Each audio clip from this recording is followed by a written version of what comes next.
حضرات گرامی، ماہ ذی الحجہ کا مبارک و مسعود اشارہ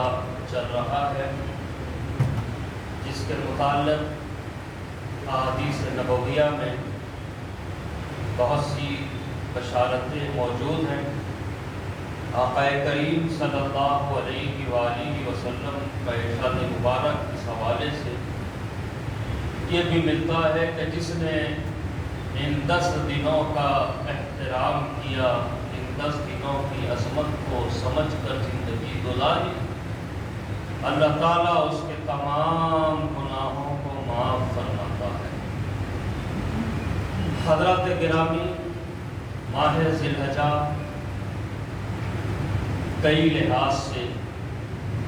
عظمت والا مہینہ ہے۔ ایک تو اس مہینے میں اسلام کا عظیم اور اہم رکن حج بیت اللہ ادا ہوتا ہے۔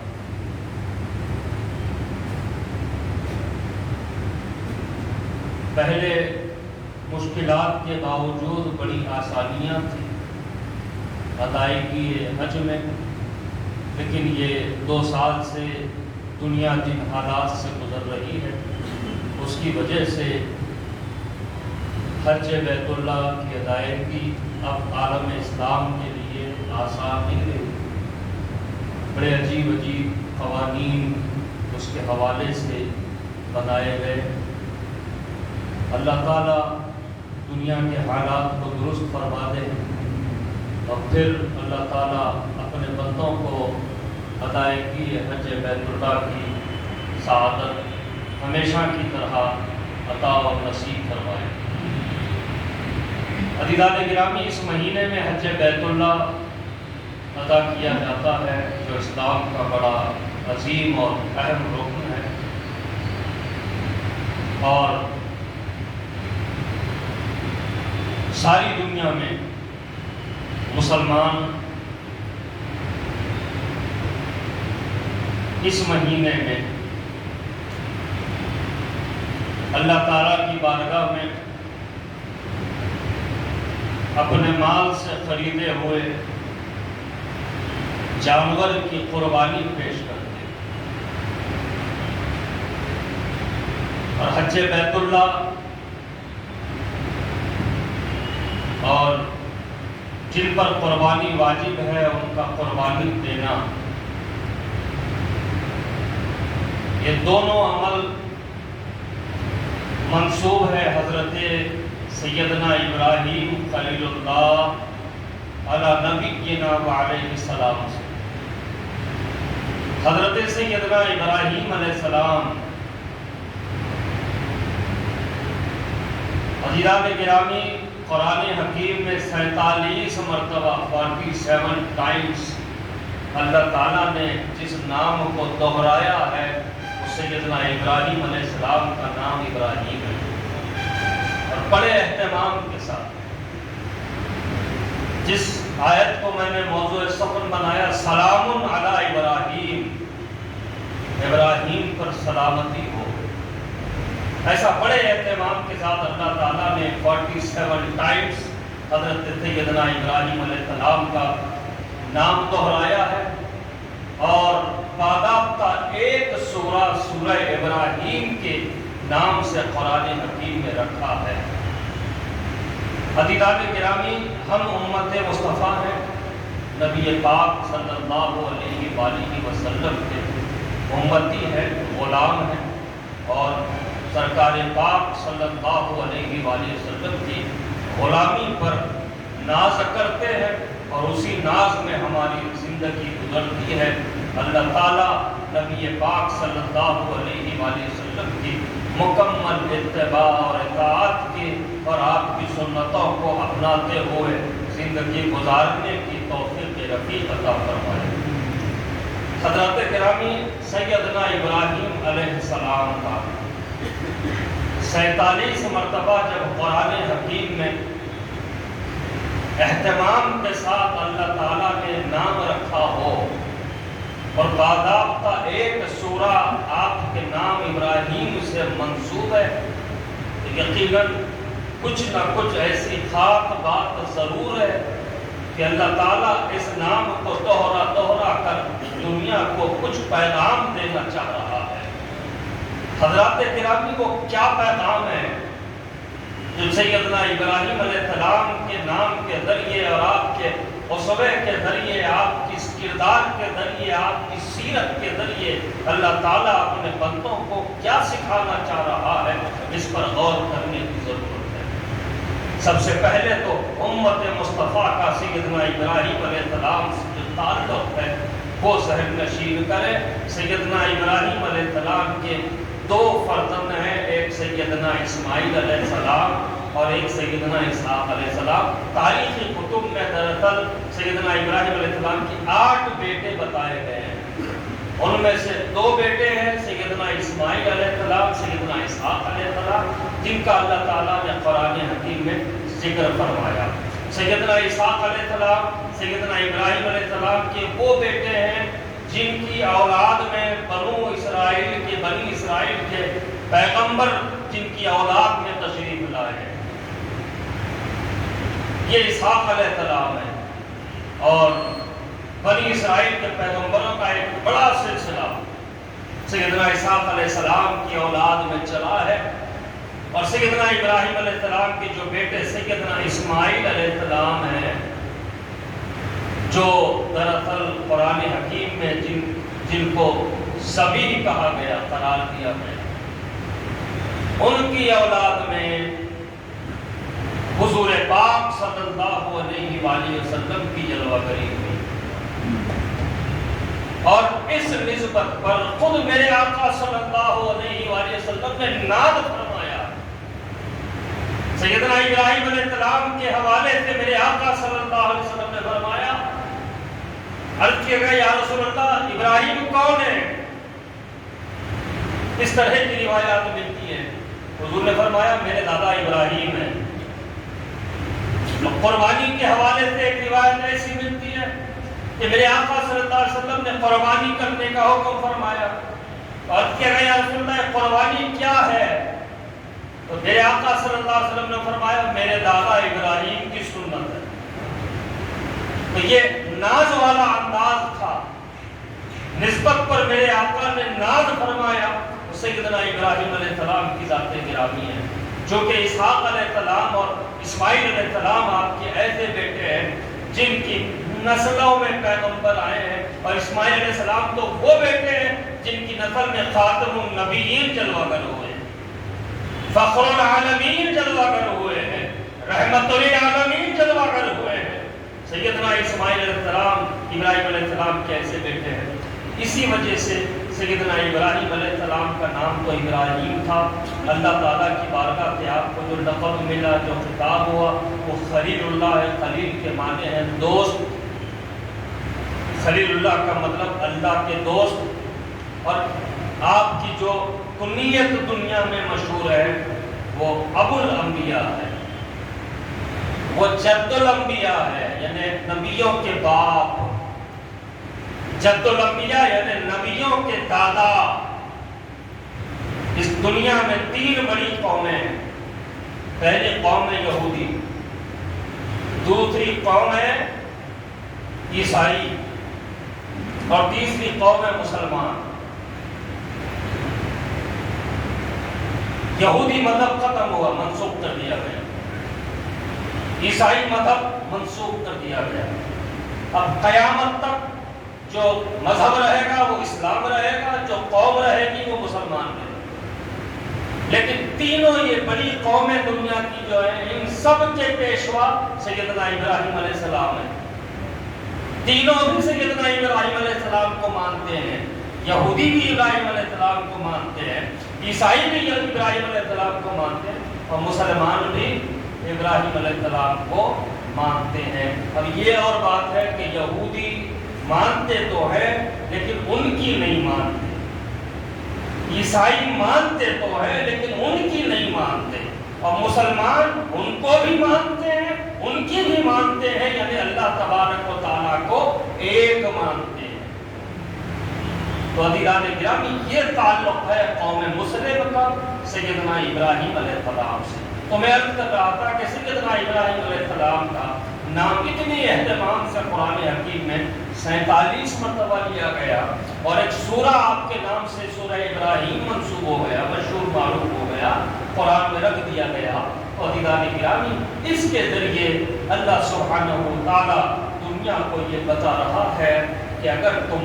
مجھے راضی کرنا چاہتے ہو، میری خوشنودی کو حاصل کرنا چاہتے ہو، تو میرے ابراہیم کے کردار کو دیکھ لو، میرے ابراہیم کی سیرت کو دیکھ لو، میرے ابراہیم کے اسوے کو دیکھ لو، بچپن سے جو قربانیاں دیتا آیا ان قربانیوں کو دیکھو، ان قربانیوں کو سمجھو، اور کوشش کرو کہ وہ جذبہ قربانی تمہارے اندر بھی پیدا ہو جائے۔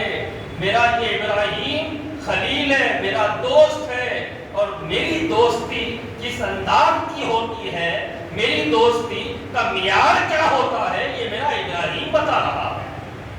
عزیزان گرامی سیدنا ابراہیم علیہ السلام کے حوالے سے چند باتیں، چند گزارشات کرتے ہوئے اپنی گفتگو کو میں ختم کروں گا۔ ابراہیم علیہ السلام کے جو والد ہیں،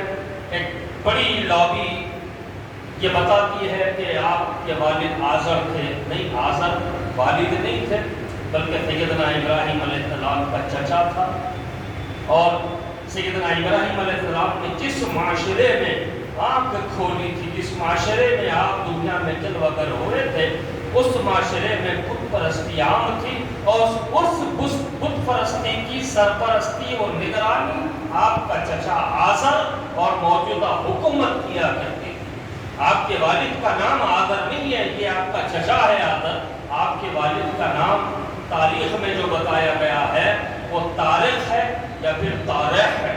یہ دو ناموں میں سے کوئی ایک نام آپ کے والد کا ہے جو موحد تھے۔ عزیزان گرامی ایک بات نبوت اور رسالت کے حوالے سے عقیدہ اپنے ذہن میں رکھیں کہ اللہ تعالیٰ جب کسی کو نبی بنا کر پیدا کرتا ہے تو وہاں سے لے کر آدم علیہ السلام تک جو نسب ہوتا ہے،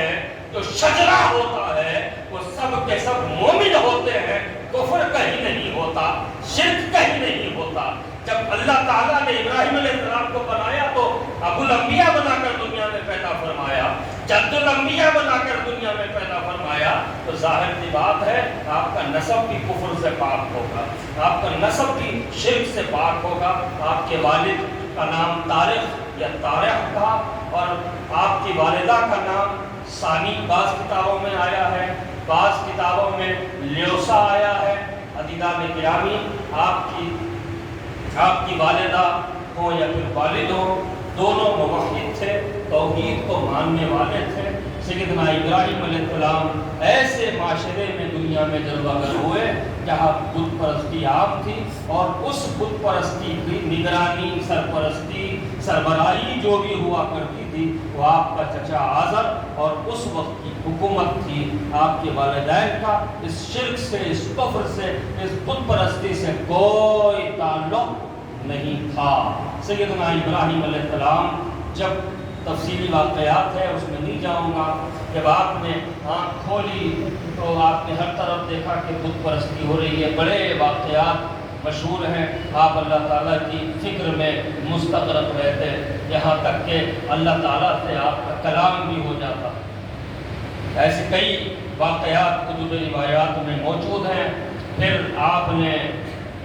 بت پرستی سے اپنی نفرت کا اظہار فرمایا، پہلے اپنے چچا کے سامنے فرمایا کہ یہ بت پرستی غلط کام ہے، یہ شرک ہے، یہ اللہ تعالیٰ کی مرضی کے خلاف ہے۔ پھر آپ نے اپنے خاندان کو بتایا، آپ نے اپنے قبیلے کو بتایا، پھر آپ نے اپنے علاقے کو بتایا۔ عزیزان گرامی، اس کے لیے آپ کو مناظرے بھی کرنے پڑے، اس کے لیے آپ کو بڑی تکلیفوں کا سامنا بھی کرنا پڑا، اس کے باوجود آپ کے پائے استقامت میں ہلکی سی لغزش بھی